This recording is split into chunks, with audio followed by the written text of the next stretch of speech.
Oke, selamat pagi semuanya. Kembali lagi dengan Pagi kami, pagi. kami dari kelompok 6 untuk mata kuliah Interview and Collecting Data. Nah, jadi di sini saya, Erma Uswatun Hasanah, saya selaku moderator yang akan memandu jalannya acara ini. Dan di sini terdapat 2 partisipan. Yang pertama ada Dewi. Hai Dewi. Halo. Oke, lalu partisipan selanjutnya adalah ada Matu. Hai Matu. Hai. Oke, nah jadi kita mau bahas ya di sini tuh apa aja sih yang mau kita bahas. Nah, sebelumnya itu di Universitas Esa sudah membuka untuk sistem hybrid sendiri. Nah, kita sebagai mahasiswa di sini kita ingin membahas nih bagaimana sih kelanjutan perkuliahan di Universitas Esa sendiri. Nah, mungkin ada dari teman-teman yang ingin bertanya, boleh disampaikan? Oke, coba kalau gitu aku coba mau tanya nih, ada beberapa pertanyaan ya. Nanti kalian yang bisa jawab boleh coba dibantu dijawab ya. Untuk pertanyaan pertama nih, aku mau tanya. Dari penjelasan sebelumnya itu, kalau mahasiswa dalam 1 minggu itu memiliki 2 sampai 3 kelas di hari yang berbeda, apakah harus di-swab berkali-kali atau beberapa kali dalam seminggu itu juga atau gimana ya? Aku izin jawab ya. Oke. Kalau misalkan sepengetahuanku nih, kan Mhm. karena kita kan udah ada vaksin 1, 2, dan 3. Ya. Nah, itu biasanya tuh harusnya ada kayak keringanan gitu. Hmm. Nah, entah dia vaksinnya cuman jadi 1 kali dalam satu minggu. Karena kan nggak mungkin dong kalau misalkan dia kelasnya setiap hari nih, misalkan Senin, Rabu, Senin, Selasa, Rabu, terus di swabnya itu tiap hari. Iya, Nggak ada nggak juga yang mungkin mau ya. kayak gitu kan. Nggak ada yang mau. Nah, udah gitu kan kalau misalkan kayak pihak si mahasiswanya itu nggak ketemu kayak tempat swab yang murah, atau Mhm. mungkin nggak ada kerjasama dengan A, B, C, D, pasti agak terbebani gitu Iya, kan. pasti sebagai mahasiswa merasa terbebani dengan itu ya.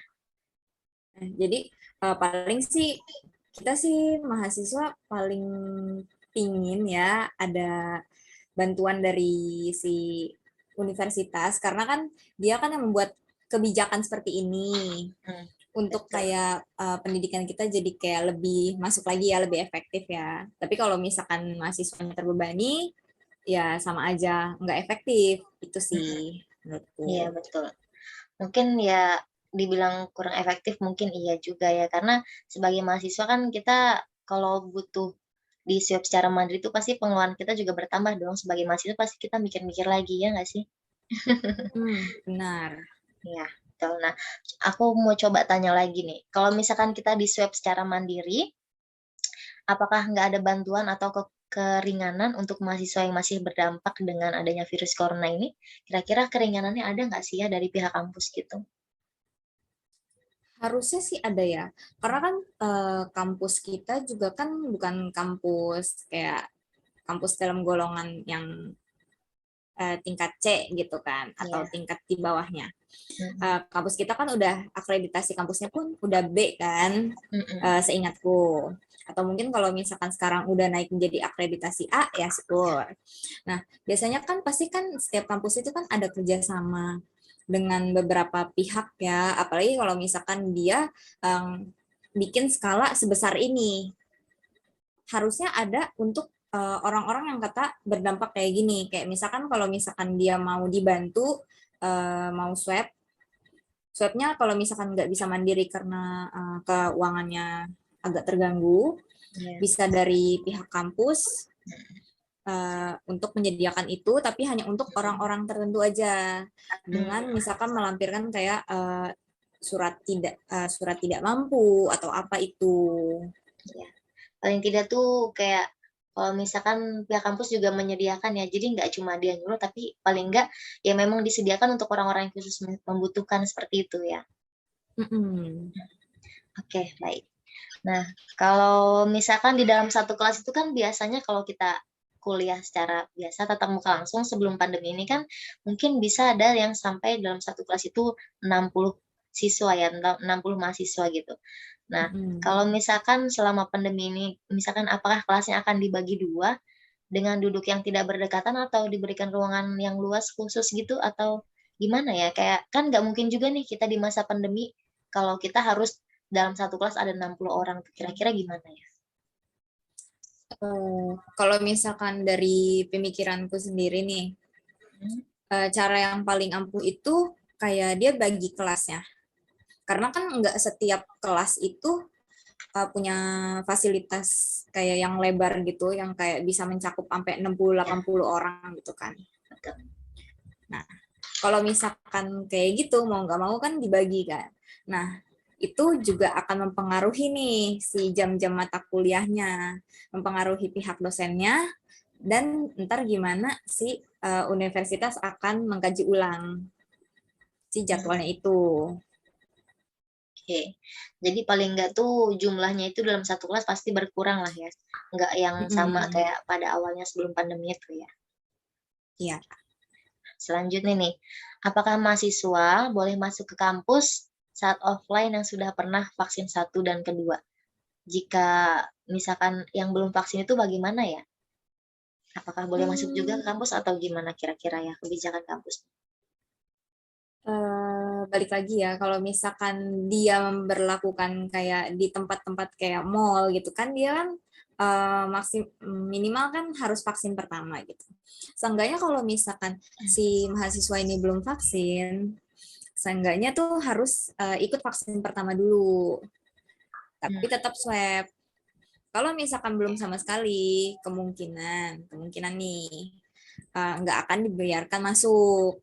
Karena kan kita kan mengikuti protokol kan, apalagi ya. kan kayak masih di corona kayak begini kan, daripada ntar kita ngasih keringanan untuk mahasiswa ini masuk karena dia ingin belajar ya kan, Hmm, tapi malah jadi ada kasus mahasiswa ini kena COVID-19 gitu. hmm. Oke, baik ya. Oke, nah masih ada lagi nih Kak. Kalau Hmm. misalkan ada mahasiswa itu yang nggak bisa antigen karena faktor keuangan nih, seperti tadi ya Kak ya. Terus apakah Mm-mm. bisa masuk dengan menggunakan kartu vaksin dosis 1, 2, dan 3? Kira-kira kampus bakal ngasih nggak ya gitu? Walaupun dia udah vaksin 1, 2, 3 nih, nggak perlu lah ya antigen gitu. Kira-kira boleh nggak ya di kampus kayak gitu? Kalau misalkan kampusnya ngikutin kebijakan pemerintah, Mhm. kayak yang kita kan mau apa sih namanya, mau pulang kampung aja kan kemarin kan Iya, udah bisa kan kalau misalkan dia udah sampai vaksin ketiga kan nggak perlu antigen betul. lagi. Nah, mungkin yang lebih baiknya yaitu mahasiswanya itu vaksin 1, 2, dan 3. Kalau misalkan memang nggak bisa, atau kalau misalkan emang dia benar-benar, karena kan vaksin kan nggak bisa langsung tet langsung ditusuk berturut-turut kan, Iya. pasti kan ada jangka waktunya kan. Nah, balik lagi ke yang penjelasan pertama tadi. Uh, Universitas ngasih keringanan untuk mahasiswa yang masih berdampak. Mhm. Nah, tapi si mahasiswanya ini mesti menyertakan surat keterangan tidak mampu atau dokumen lainnya yang diperlukan. Itu. Ya, jadi memang khusus disediakan untuk orang-orang yang memang dia itu tidak mampu gitu ya. Dan jadi pihak Mm-mm. kampus pun juga harus menyediakan.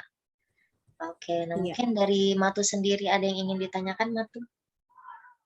Ada. Oke, boleh Eh, silakan. aku mau nanya, Kak. Kalau Boleh. mahasiswa melakukan antigen di RS negeri atau swasta yang belum terintegrasi dengan aplikasi Peduli Lindungi, itu boleh nggak? Harusnya boleh ya, karena kan kalau misalkan kita antigen kan kita pasti dapat selebaran yang udah dicetak sama mereka kan, biar kata belum ngelink gitu kan ke si aplikasi Peduli Lindungi. Nah, menurutku selama dia bawa si perintannya ini, dan kalau misalkan kan ada kayak barcode gitu, itu barcode-nya Ya, kalau misalkan di scan emang kayak bener nih, dia udah antigen nih, ya boleh harusnya. Ya, Oke, biasanya kalau selanjutnya ya, di itu Kak. sudah ada barcode-nya ya. Mm-mm. Oke, selanjutnya mahasiswa yang memperlakukan perkuliahan offline menerapkan sistem scan barcode Peduli Lindungi untuk masuk area kampus. Itu di kampus Kakak kayak gitu atau gimana?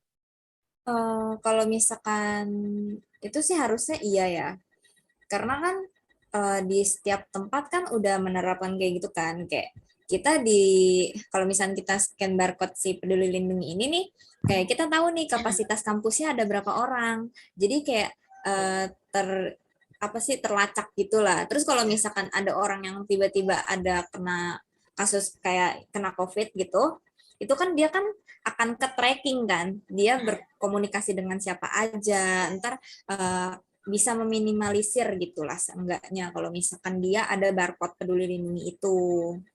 Jadi bisa lebih gampang juga ya buat dilacak misalkan keberadaan di mana gitu ya. Lebih mudah sih. Supaya nggak menyebar luas lagi kan. Ya. Ya. Dan Selanjutnya di dalam kampus bagaimana menerapkan sistem 5M kepada mahasiswa pada saat pembelajaran offline? balik lagi ke pertanyaan yang sebelumnya ya, ketiga ya kalau nggak salah. Nah, itu kan kalau misalkan 5M kan pasti kan kita kan tetap mesti jaga jarak kan. Nah, dengan jaga jaraknya itu yang kata kelas tadi, yang kapasitasnya besar, mahasiswanya besar itu harus dibagi dua. Supaya kalau misalkan duduk itu tuh nggak saling bersebelahan, tapi setidaknya ada jarak satu bangku. Udah gitu tetap mesti ya, cuci tangan, terus kayak nggak boleh lepas masker ya kalau misalkan emang di area yang ramai berkerumun gitu kan. Udah gitu juga kita kan nggak boleh berkerumun kan. Jadi kalau misalkan emang yang biasanya mahasiswa pas udah pulang langsung buru-buru keluar gitu kan, nyerbu gitu kan, ini mesti kayak lebih tertib lagi sih, paling lebih kayak satu-satu, atau biasanya liftnya yang kata langsung penuh gitu kan karena mau pulang kan, mau buru-buru pulang, Yeah. ini mesti kayak lebih kayak ditertipin aja sih supaya nggak berkerumun tuh. Bagaimana ketentuan kampus melakukan kontrol terhadap mahasiswa yang melakukan vaksin ketiga? Itu kan dia udah vaksin ketiga, apa perlu antigen lagi atau pada saat masuk kampusnya? Karena kan pas dia awal masuk kampus itu kan udah ada scan barcode Peduli Lindungi ya. Nah, Mm-mm. dari situ kan terlihat kan kayak kalau misalkan dia baru vaksin pertama, warna warna pas di scan-nya itu warnanya misalkan kuning atau warnanya oranye gitu kan, itu masih boleh masuk karena dia belum terpapar berarti kan. Terus kalau misalkan udah 2 kali berarti hijau. Nah kalau misalkan udah 3 kali mungkin ada warna yang lain ya. Kalau misalkan soalnya aku belum vaksin ketiga juga nih, jadi kurang tahu. Cuman kalau misalkan dari yang vaksin pertama dan kedua aja ada pembedanya, berarti vaksin ketiga pun ada pembedanya. Nah, jadi kayak mungkin dilihat dari pas abis nge-barcode kayak gitu, kayak kelihatan, oh dia warnanya beda nih, boleh kayaknya. Tanpa harus menunjukkan si antigen itu. Oke. Pertanyaan terakhir ya, Kak. Bolehkah Hmm. antigen berlaku 2 kali 24 jam untuk mahasiswa yang melakukan pembelajaran di kampus dengan vaksin lengkap? Yang Hmm, udah vaksin 1 sampai 3. kalau misalkan menurutku sih harusnya boleh ya. Karena kan kayak kita kan udah mengikuti protokol dari pemerintah nih, udah vaksin 1, 2, 3. Nah, hmm, berarti itu kayak si antigennya tuh nggak mengikuti kayak 1 kali 24 jam kayak waktu peraturan pertama. Kan kayak pemerintah itu kan pasti kan ada update kayak dia regulasinya gimana. Mungkin Yeah. kalau misalkan udah boleh udah vaksin lengkap gitu, nggak 1 kali 24 jam. Dan kalaupun emang dia kayak nggak antigen pun, karena dia udah lengkap vaksinnya, jadi ya tetap boleh masuk gitu sih menurutku. Ya mungkin karena untuk sementara ini juga kalau orang-orang yang udah vaksin ketiga itu pasti di mana-mana nggak yang dimintain antigen lagi sih ya biasanya ya. Uh, Keringanan pemerintah sih biasanya kan. Mm-mm. Oke, nah berarti untuk selanjutnya mungkin Matu ada yang ingin lagi disampaikan atau ingin ditanyakan lagi Matu? Enggak, udah. Oke. Sekian. Oke, sebelumnya terima kasih untuk Dewi sudah membantu menjawab pertanyaannya. Oke, nah berarti selanjutnya nih, ada yang ingin coba ditanyakan kepada saya selaku moderator? Boleh, silahkan. Ada yang ingin ditanyakan? Oh, aku mau nanya lagi. Oke, silahkan Matu. Yang dimaksud win-win solution. Oke, nah jadi kan win-win solution mungkin sebagian orang tuh ada juga yang udah pernah dengar ya apa sih win-win solution itu? Nah, jadi win-win solution itu adalah kerangka pikir dan hati yang selalu berusaha memperoleh keuntungan bersama dalam setiap interaksi manusia. Jadi win-win solution ini yaitu penyelesaian yang menguntungkan dan memuaskan semua pihak. Jadi sama-sama misal dari universitas dan mahasiswa, jadi itu sama-sama gimana caranya mereka tuh sama-sama menguntungkan dan tidak ada yang dirugikan. Itu sih yang dimaksud dengan win-win solution sendiri. Mungkin ya, oke. Hmm. Pertanyaan selanjutnya ya, Kak. Oke. Nah, yang dimaksud dari kebijakannya itu apa? Nah, jadi kan untuk universitas itu sendiri saat ini di Universitas Unggul sudah mengeluarkan kebijakan yaitu dengan pembelajaran hybrid sendiri ya. Nah, jadi yang dimaksud kebijakan itu apa sih? Nah, jadi kebijakan itu adalah rangkaian konsep dan asas yang menjadi pedoman dasar rencana dalam pelaksanaan suatu pekerjaan, kepemimpinan, dan cara bertindak. Jadi itu kayak rangkaian konsepnya aja sih. Dan sekarang pun di Desa Unggul kan rangkaian konsepnya ada yang belajar secara virtual, sudah mulai tatap muka juga. Seperti itu yang dimaksud dengan kebijakan. Nah, di kampus itu kebijakannya dalam sistem pembelajaran di pandemi ini yang sudah mulai mereda ini apa aja sih, Kak? Nah, jadi kebetulan di Universitas Unggul ini kita sudah menerapkan metode yang namanya hybrid. Ya, mungkin kalian juga tahu ya hybrid itu apa sih? Jadi kayak pembelajaran yang dicampur gitu ya, ada yang online dan ada juga yang offline gitu. Offline ini secara tatap muka sudah mulai bisa untuk datang ke kampus. Nah, itu sih jadi yang saat ini sedang diterapkan di Unggul dengan metode hybrid. Oke. Kelebihan metode hybrid ini apa ya?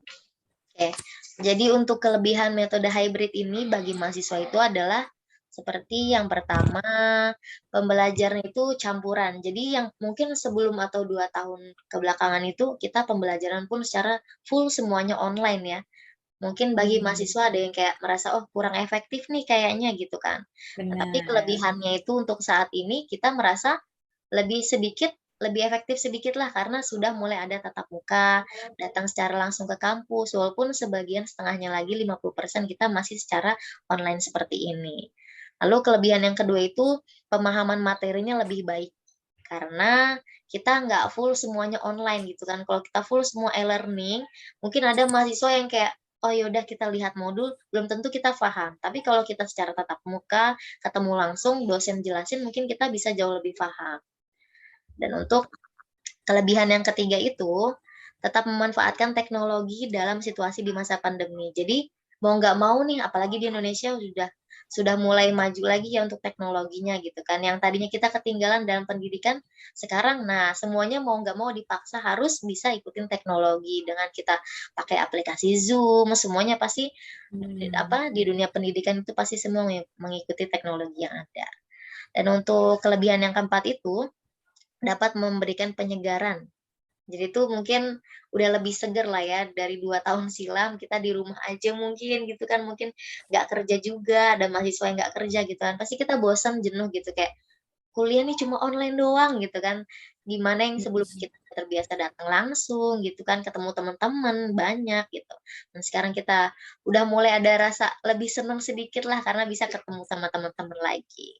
Nah itu sih untuk kelebihan dari sistem hybrid sendiri. Sekian pertanyaannya dari saya udah. Oke, terima kasih Matu. Mungkin aku mau nanya ya. Tadi kan Ya. habis ngejelasin kelebihan si perkuliahan hybrid ini kan udah dijelasin kan A, B, C, D. gini gitu. Nah, aku mau nanya, kekurangannya apa? Nah, jadi mungkin semuanya itu nggak mungkin cuma punya kelebihan ya, pasti di satu sisi sistem. Nah, karena tadi kan udah dijelasin ya masalah kelebihan si hybrid learning ini nih. Nah, kalau misalkan karena dia ada kelebihan, kekurangannya apa sih? Oke, nah jadi untuk sistem hybrid ini pasti nggak semuanya cuma ada kelebihannya aja, tapi di apapun itu pasti ada kekurangannya. Nah, untuk sistem hybrid ini, dia tuh juga punya kekurangan. Yang pertama, mengalami kesulitan dalam mengatur jadwal belajar. Yang mungkin kita sebelumnya itu full tatap muka gitu kan. Nah, tapi tiba-tiba sekarang harus ada tatap muka, harus ada online kan.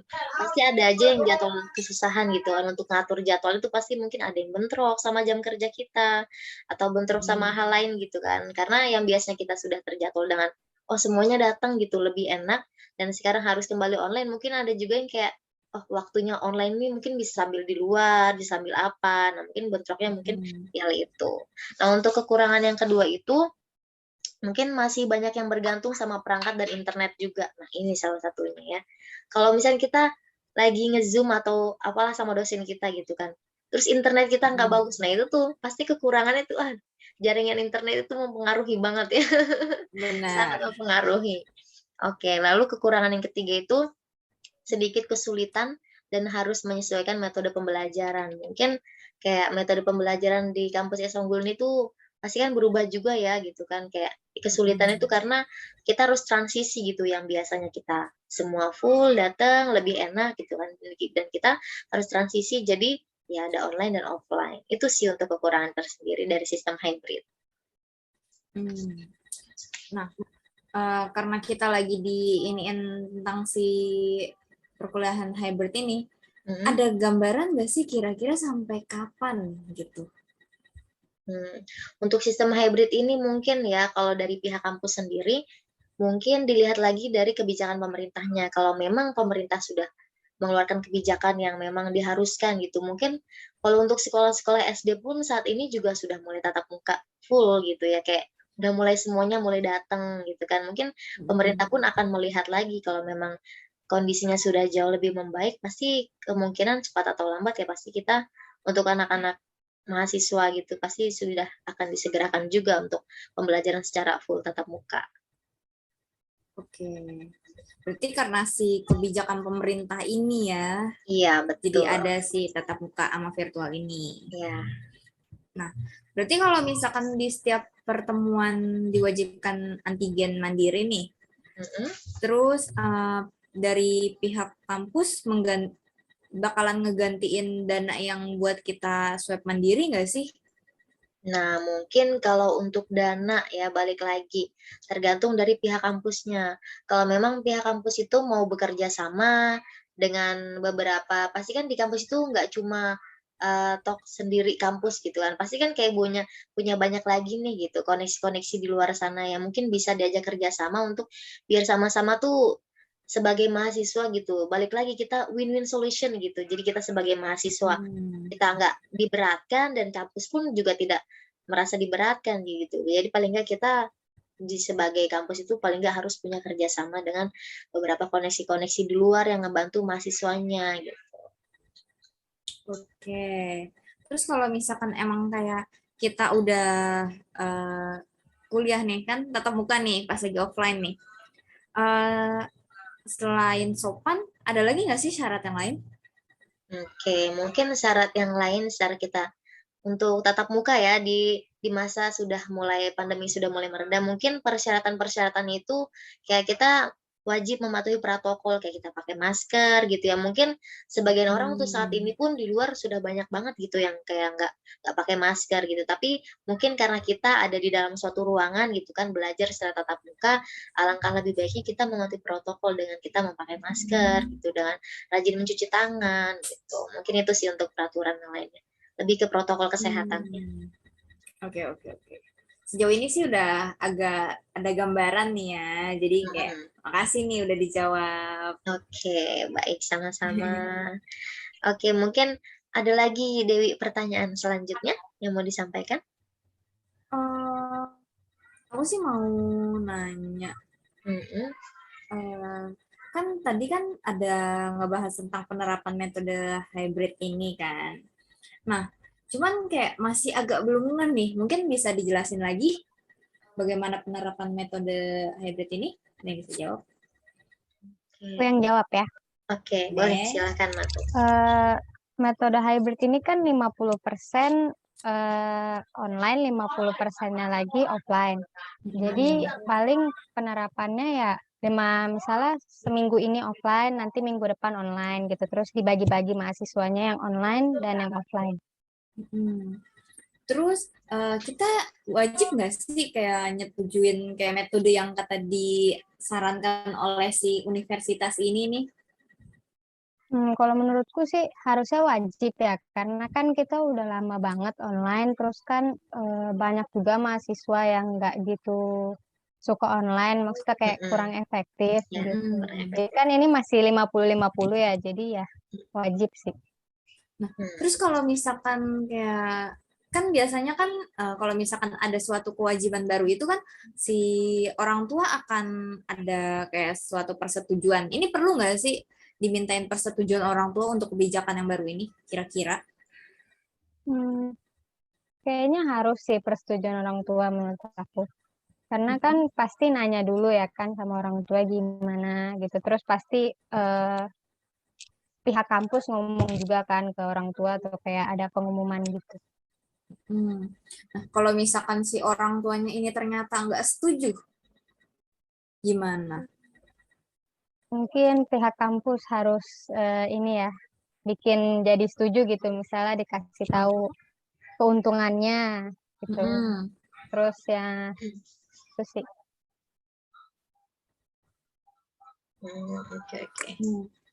Nah, Kalau mungkin, misalkan hmm, iya ya, boleh eh, silakan lanjut. kan tadi kan masih orang tua kan, orang tuanya nggak setuju, akan dikasih kayak pemberitahuan kalau Ya, misalkan ini tuh begini gini gini. Nah, gimana kalau misalkan si mahasiswanya itu sendiri yang nggak setuju karena merasa terbebani mungkin ya sama kebijakan baru ini. ya kan pastinya kan pengumumannya dikasih tahunya jauh-jauh hari. Jadi kalau misalnya ada yang nggak setuju, mungkin nanti kayak dikasih pemasukan mungkin biar dia setuju, kayak dikasih tahu keuntungan-keuntungannya. Terus kan ya itu sih. Jadi maksudnya Hmm, dibikin jadi setuju gitu mahasiswanya. oke. Oh, cukup sih untuk pertanyaannya. Kasih udah dijawab. Oke, nah mungkin aku ada sedikit pertanyaan nih untuk Matu gitu kan. Kira-kira di apa Universitas Esonggul ini kan sudah menerapkan sistem hybrid ya. Nah, menurut Matu itu kira-kira waktu yang efektif tuh kapan ya buat kayak untuk sistem hybrid ini tuh dilaksanakan gitu? Atau untuk Eh selesainya tuh kira-kira bisa full tatap muka gitu kira-kira kapan ya efektifnya gitu? Kalau misalnya kayak tadi kan masih banyak mahasiswa yang belum setuju, terus atau mungkin masih ada lagi orang tua yang belum setuju. Jadi kalau untuk mau full tatap muka, mendingan tuh kayak tanya dulu sampai semua benar-benar setuju, baru kita full tatap muka. Terus sampai COVID ini udah agak turun sih, sampai udah menurun lah. Iya. Jadi nggak ada yang ditakutin lagi. Oke, berarti benar tuh kayak semua kondisinya itu benar-benar aman gitu ya? Iya, sampai aman. Jadi kan biar pada setuju juga, biar nggak takut juga untuk ke kampus, untuk keluar, untuk sosialisasi lagi. Iya, betul. Oke. Nah, selanjutnya tuh kayak kalau misalkan ada mahasiswa atau dosen nih, kita tuh sudah melaksanakan vaksin gitu kan. Nah, kira-kira wajib nggak sih untuk kita melakukan antigen lagi juga gitu? Kayaknya enggak sih, nggak harus antigen. Karena kan udah 3 kali vaksin, udah sampai booster kan. Mm-mm. Ya. Jadi kan Oke. kayak yang tadi kakak bilang juga kan ada scan barcode. Mm-mm. Jadi kan bisa tahu dari situ. Kalau misalnya udah berapa kali vaksin. Nah, kalau misalnya udah sampai yang ketiga mungkin nggak harus sih. Ya, Hmm. berarti paling nggak tuh kalau memang dia nggak dibutuhkan antigen, paling nggak dia minimal sudah vaksin Sudah dosis ketiga ya. vaksin. Ya, Ya, oke, oke.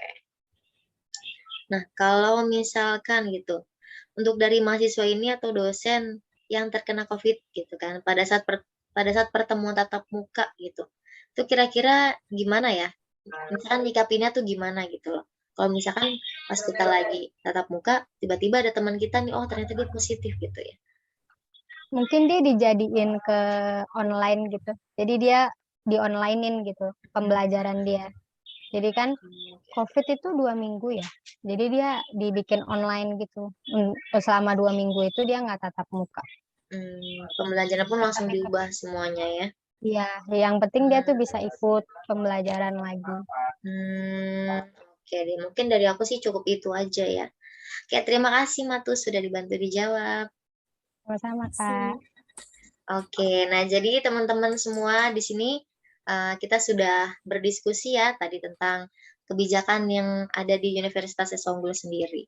Nah, jadi untuk win-win solution-nya itu di sini mungkin kayak selaku kita sebagai mahasiswa dan juga kampus gitu kan, kita nggak mau nih sama-sama ada yang dirugiin gitu. Jadi win-win solution-nya itu di sini mahasiswa kalau misalkan diadakan antigen seperti tadi gitu kan, paling nggak universitas menyediakan gitu untuk mahasiswa yang memang dia belum vaksin sampai dosis ketiga dan itu kan diharuskan ada antigen dan paling tidak kampus bisa menyediakan gitu. Jadi nggak pure mahasiswa mengeluarkan uang sendiri gitu ataupun kampus bisa bekerja sama dengan pihak-pihak kesehatan ya. Mungkin itu bisa membantu juga untuk mahasiswa gitu dengan biar mahasiswa pun merasa adil gitu, oh kita udah bayar kuliah nih gitu kan, masa kita perlukan lagi gitu kan untuk, biaya tambahan lagi di luar gitu, pasti Buat sebagai seorang antigen. iya, pasti kan kita akan lebih berpikir lagi gitu ya. Nah, untuk kebijakan pemerintah itu sendiri sih, sebelumnya itu pada Kementerian Pendidikan dan Kebudayaan di Kemendikbud itu menegaskan bahwa izin kegiatan pembelajaran tatap muka di perguruan tinggi dan politeknik atau akademik komunitas pada semester genap tahun akademik 2020-2021 dapat dilakukan secara campuran atau hybrid. Jadi memang pemerintah pun sudah, ini ya mengeluarkan gitu untuk bagi sekolah tinggi gitu, bagi universitas-universitas sudah bisa melaksanakan sistem hybrid. Mungkin harapan kita sebagai mahasiswa ke depannya itu kita berharap ya semoga perkuliahannya bisa dilakukan secara normal kembali, secara tatap muka. Karena itu membuat kita belajar kita pun akan lebih efektif menurut kita sebagai mahasiswa ya. Iya nggak teman-teman? Iya. Oke. Mungkin itu aja dari kelompok 6. Ada yang ingin disampaikan lagi, Dewi? Natu? Enggak. Mungkin kalau misalkan aku sih lebih kayak semoga ya dengan kayak hybrid learning ini kayak kita juga kayak makin lama gitu kayak ada harapan untuk kembali tatap muka lagi. Ya. Jadi kayak yang tadinya kayak cuman online terus sesekali tatap muka, pasti kan kayak ada di beberapa di minggu yang kata kita offline ini yang tadinya kita ingin berdiskusi dengan dosen ini kayak jadi kurang untuk diskusinya. Itu sih paling harapan untuk kayak kembali normal aja sih. Biar kita pun sebagai mahasiswa juga bisa bersosialisasi lagi gitu kan, nggak yang diem-dieman di rumah gitu kan. Kita juga kangen masa-masa bisa datang langsung ya. Benar. Oke, berarti cukup itu aja. Sekian dari kelompok 6. Terima kasih semuanya. Bye-bye. Terima kasih. Terima kasih. Dadah.